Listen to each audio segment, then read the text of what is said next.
morning, Central Texas. Welcome to Kids Community Connections at My Kids 103.1. I'm Phyllis Jones, your host, and it's hot. But anyway, I just had to say that. And I have my laugh for this morning. I've been laughing about it like all week. I even put it on Facebook. And Joe's going to laugh about it too when he realizes what my laugh has been. In the news this past few weeks, 2 weeks actually, when we listening to the weather, and they're saying that in Killeen we're getting African dust. And I just want to know, how do we get African dust in Killeen, Texas? And how did you know it's African dust? But my thing is, dust in Africa must be pretty strong to cross the ocean and go from Africa to here. And also we have Caribbean dust too. So, there's some tough dust. So I suggest that we go to Africa and get some dust because if it's that powerful, we need to have some. But it's just been my joke. Every morning, if you listen to the news in the morning, you listen to the weather, they're telling you about this dust coming from Africa first, and then now it's the Caribbean islands. So, we black folks got some tough dust. So I'm just saying, I need to see some on my vehicle. I want to collect it and see what it looks like and analyze it because I just want to know how did it get here. But, it's been my joke for the week of how did it get here, and it's really tough if it can go across the ocean. So I don't know whether our weather people know where Africa is versus Killeen, Texas, or Texas as a whole. I don't know if they know that it's a distance away. It's not like driving from here to Louisiana. It's, a couple of days and all that. But, yeah, that's been my joke of the week of how are we getting African and Caribbean dust now in Texas. So if someone could let me know and, explain it to me, you can, because my brain is not that smart enough to understand that one. But, yes, that's been my laugh. Other than the fact that it's hot outside. But anyway, we're going to talk about our upcoming elections. And I think if you've been paying attention to the news or the newspaper this week, you will know that it's more important that we really, really, really get out and vote. But that we have, as we do voter registration drives, and voter registration drives are great. I'm not knocking them. But there's a second part to the voters registration drive that's missing. You can get me to register to vote, but next is to get me to go vote. So I think this year we should put enough emphasis on getting people out to vote and also giving people a reason to vote. We'll just say you need to go vote, you need to go vote. But we don't say why you need to go vote. And I know you're going to be saying, well, they should vote because we have the right to. Okay, that's true too. And that's true too, but let's face it. Nowadays in time, some people need a motivation to go vote. They need a reason to get up there and go vote. So we need to give them a reason. We need to give them, in Texas, we have a whole bunch of reasons. In Texas, we have health care that sucks.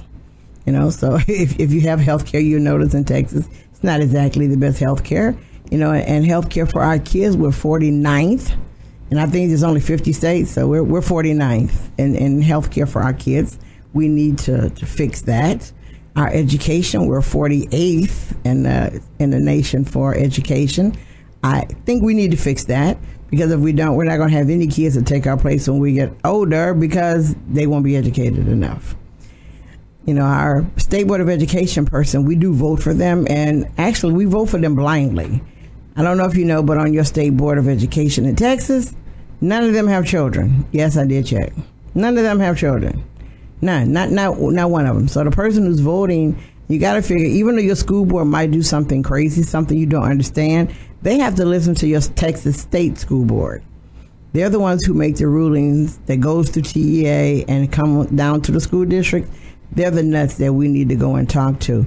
But I don't know if you pay attention, but we vote on that person. We actually vote those people in and out. And actually in our area, we did vote for someone who has no kids. None. Not a one. Whose background is transportation. So imagine the person who's voting on our kids' education from our area, background is transportation, not education. So, I guess they would be good at the bus routes, but I don't know about anything else. So we need to change that. Our state legislators, who are I guess, your first line of defense for the state of Texas, we need to talk to those people. We need to, don't like them because you know them. I know a whole lot of people, but I wouldn't vote for them as candidates in an election. I might do business with this person or we have dinner or breakfast or socialize, but that's all I know our limit is. So don't vote for someone because you know them and you just know them. Don't vote for somebody because they're your best friend. Don't vote for someone because they run a tight business.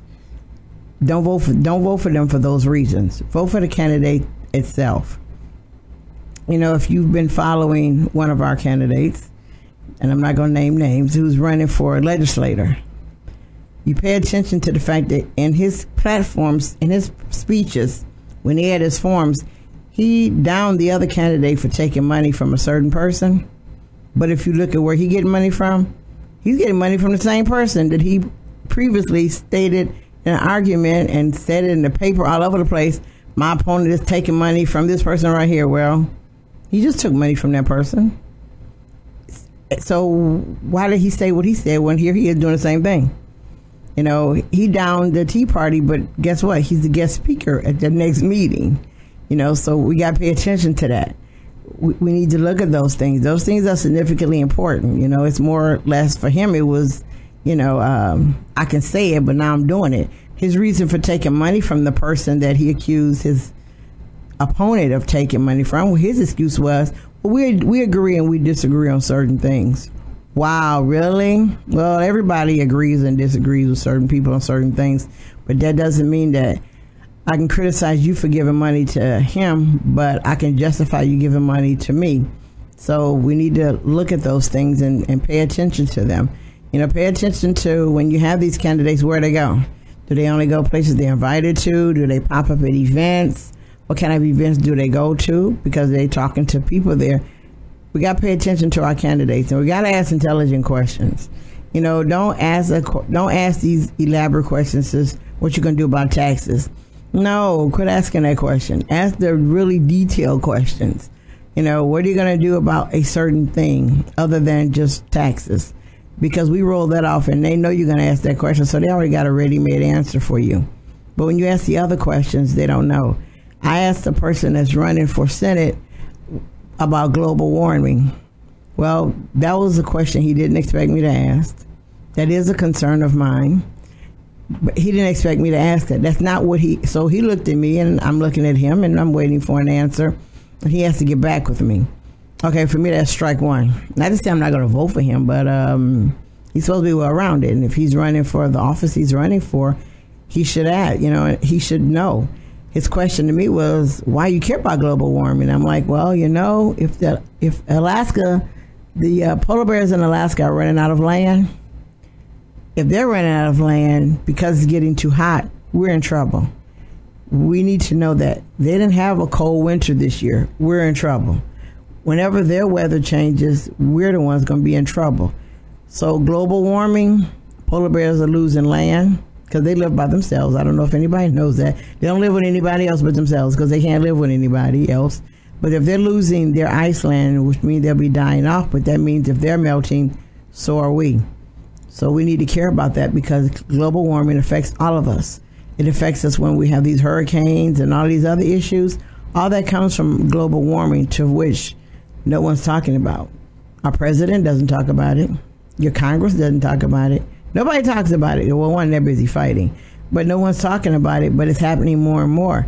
More and more we're hearing of hurricanes. Last year, hurricanes destroyed whole cities. Some cities in Texas haven't even been rebuilt yet. They're still, in a nightmare situation. But we need to pay attention to that. But when I asked the candidate about it, he looked at me because that's not what I was supposed to ask him to him.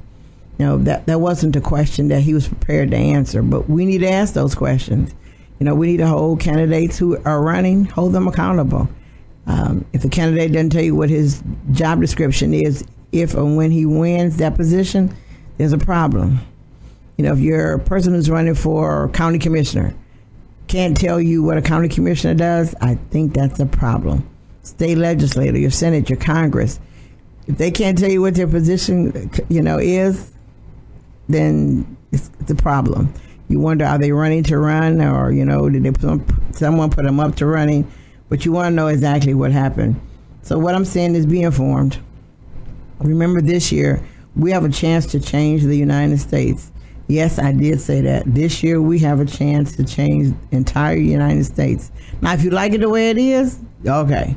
But, you know, if you don't like it, do something about it and vote. And also, those of us who are informed voters, and people ask you, why should I vote?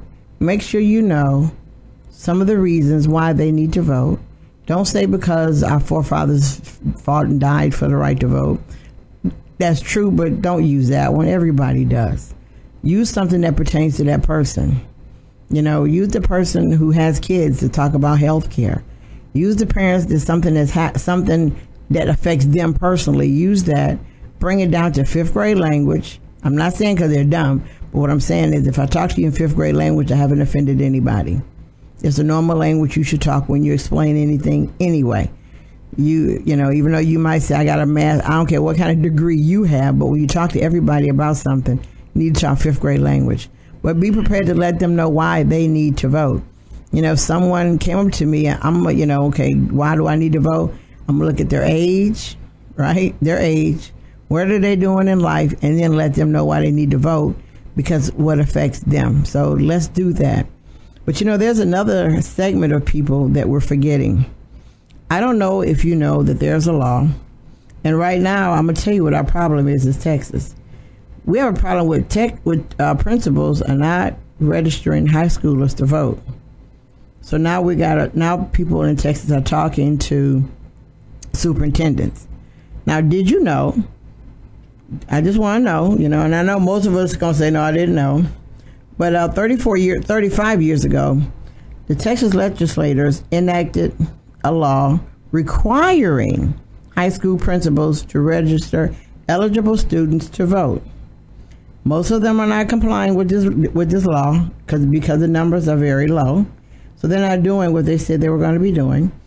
And it was a while ago, but in 1983, one of the legislators in Texas saw a problem, and he saw the problem in Texas high schools that kids weren't registering to vote. And so he enacted and got a law passed where principals are supposed to, by law, do 2 voter registrations per year. You hear me? 2 per year. I didn't say 1, 2, by law. So it's not that they have to because they want to. You know, it's not because I don't feel like I don't have time. By law, they have to do this twice a year for the students of the legal age to vote. But it's not being followed. It isn't.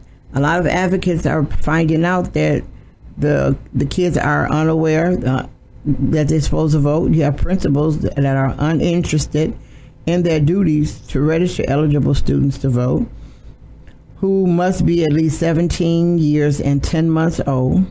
You only have 14% of Texas high schools that are requesting voter registration applications from the Secretary of State. That's it. 14% of all the high schools in Texas. And I think in Texas we've got a whole bunch of high schools. I know in our area, between Cove and Killeen, Cove and Killeen, ISD, we have 5 high schools.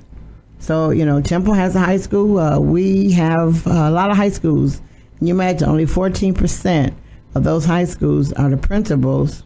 The principals have written for registration applications from the Secretary of State for the general election.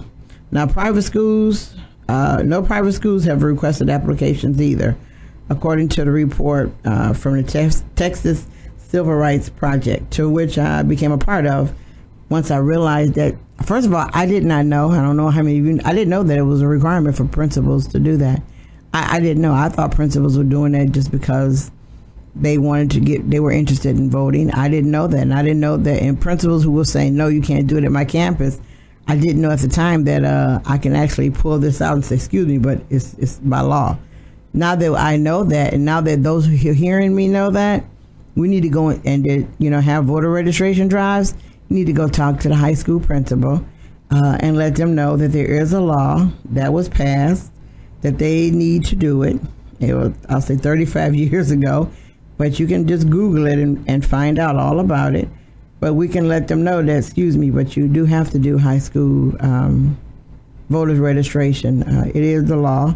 You have to comply with it. Now, right now, the Texas Civil Rights Project, which is taking on this task, they're contacting superintendents now. They are sending letters to superintendents to let them know what schools aren't doing it, that their high schools are not doing it, and they let them know what the law is so that they can help correct this. And it's a fierce thing going on right this year in Texas. And the reason why it's going on is because someone else, like I said, did a study to find out that only 14% of public high schools are requesting voter registration applications from the Secretary of State's office. So by finding that out, you now know how many other schools are not doing voter registration. And I think, 14%, and it should be 100%, we have a long ways to go.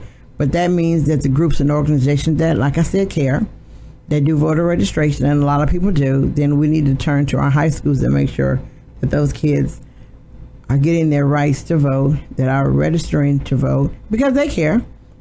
You listen to a lot of kids now, they care, especially after all these mass shootings that's been going on. You do know there's an organization of youth. They're going city to city, state to state, and they're rallying kids to go talk to the legislators. And in fact, they're lobbying the youth right now they're not party affiliated at all. They're issue based, and their issue is gun control.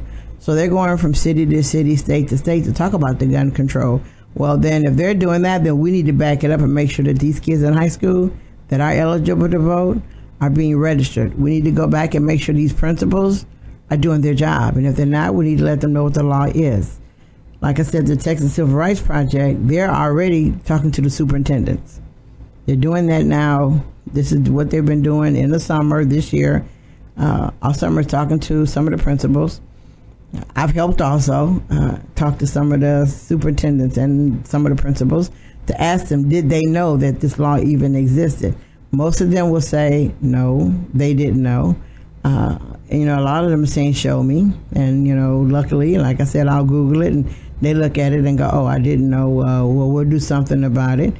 And we can relieve some of that off of them by saying that we'll do the voter registration drive in their school, at their campus. So, yes, it's a unique law. It's bad that it had to be, but it is quite unique. That Texas had to make principals do this, the voter registration, and increase the turnout, because the ideal is to increase the turnout.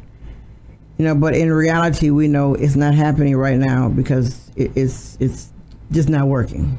So like I said, along with what we're doing, we need to step it up, go to the high schools. The League of Women Voters is also a part of this venture that we're doing, to talk to the principals and the superintendents about, voting, especially right now in the summertime. Your principals are back at work all over everywhere. So we're talking to the high school principals now, so that when school begins, we've already fixed the issue of it's the law. Because we want to fix that before it starts. We don't want it to, school start and we go in the door with this is how it goes. So no, we're going to do it now. So when we knock on the door, make that appointment to come and tell them we'll do it for them. We'll do it. We will do it. You don't want to task that task to one of your admin, then we'll come in and do it. But we need to make sure that is done, because I said they have a right to vote too. They have a voice, and not letting them vote is sending a message too that I'm just not going to do it, and if I don't do it, nobody else is, and you won't be registered to vote. So let's fix that together. Not one, but let's fix that together. Those organizations and groups that believe in it, join in that fight to help get this done, so that we will inform our kids and give them the rights that they do have, so that when it's time to step up to the plate and vote, and early voting, that they'll do so with the rights to it. And I know that we put a lot of trust in our principals, but we got to remember they're human too, and that might be something they put on the back burner. Go, we're not going to do that. We're not even going to be bothered with that. We're just not going to do it. Well, we need to stop that. The principal. I'll say one place in El Paso. I don't know if you know, but El Paso has more than one ISD. They really do. They have like 5 different ISDs in El Paso. And a letter was sent to their superintendent. And their superintendent did say that he would get the word out about them voting. He had no problems with it because guess what? The superintendent didn't know. I know of all things, the superintendent had no clue that this was part of a principal's job. He didn't know, but once he realized that it is a part of his job, he has signed a pledge list that he will make sure that all the principals know in his particular ISD in El Paso. He'll let them know that, yes, we got to do this. Yes, there will be groups coming in to do it for us. But, he promised to let them know. But guess what? Like I said, remember, he didn't even know. So if he didn't know, we know his principals didn't know. So we have a whole chain filtering down the line of people who don't know what they need to know. But now that we know, we need to go back and knock on the door and say, guess what? We're here. This is the law. This is what you got to follow. And then we need to get it done and do it without talking and fighting. And if we do it now, before school starts, we can actually make a success in it. And, I don't know if you know, but Texas has more than 1,200 school districts. I know, one state, we have more than 1,200 school districts. And you have a large, and remember, what I'll say is, so far, only 140 superintendents have signed the pledge cards to say that they know what the law is and they're willing to let someone else come in and do voter registration. So remember, we got 1,200 school districts, but only 140 superintendents right now on board. Those numbers, you can't even compute that. That's not even a percentage. That's terrible. It's showing that we're not pushing them and they're not doing what they need to do. And it's our job to hold them accountable and let them know we know. Because the more we do this, the better things will be. We have more informed youth who are ready to vote. And they need to know too, some of the things that face you in high school, you can actually vote to change some of this. Even in the local elections, they now need to know that when the school board elections come up, they can actually vote. They need to know they can actually vote. They can actually go there to the forms, ask those candidates the question that they need to know they can do this. And you know what it goes back to? It goes back to all the groups and organizations, the fraternities and sororities that do believe in voting, and we'll go back into the schools. So you know what? This is what I'll say. Instead of us talking about it and meeting about it, let's just actually go and do it. Let's go do it. Those of us who are listening, I'm challenging you to contact your superintendent. Even if everybody is from only 3 different cities here, I don't care. If 12 people got to contact each superintendent, I don't care. Contact them and see what they say. Make sure that they know, because the more calls that superintendent gets, the more that superintendent's going to say, you know what, I got it now. Because I might call a superintendent, he go, let me think about it. Well, I know it's a law, let me look it up. But after the 5th one, he'd be like, you know what, I looked it up, I'm ready, I'm on board, let's do this. Because it takes all of us to get it together. So my challenge is, before we go to break, just remember, what I need you to do is Google high school voter registration, get the law, call your principals, high school principals, see if they're on board, call the superintendents, see if he or she even knows about it, but contact them. And remember, this is all over Texas, so if you know someone else who lives somewhere else, let there be a conversation you have today. Hey, listen, in your city, your high school, do the principal know, whatever, no. Well, this is the information, share it with them. Make this something that reach hands across Texas, because we can do that. We have that thing called technology. Today I'm going to put it on my Facebook page, so I'm challenging you to put it on your Facebook page. But together, we can all do this and get this done. So I'm going to take a break and come back.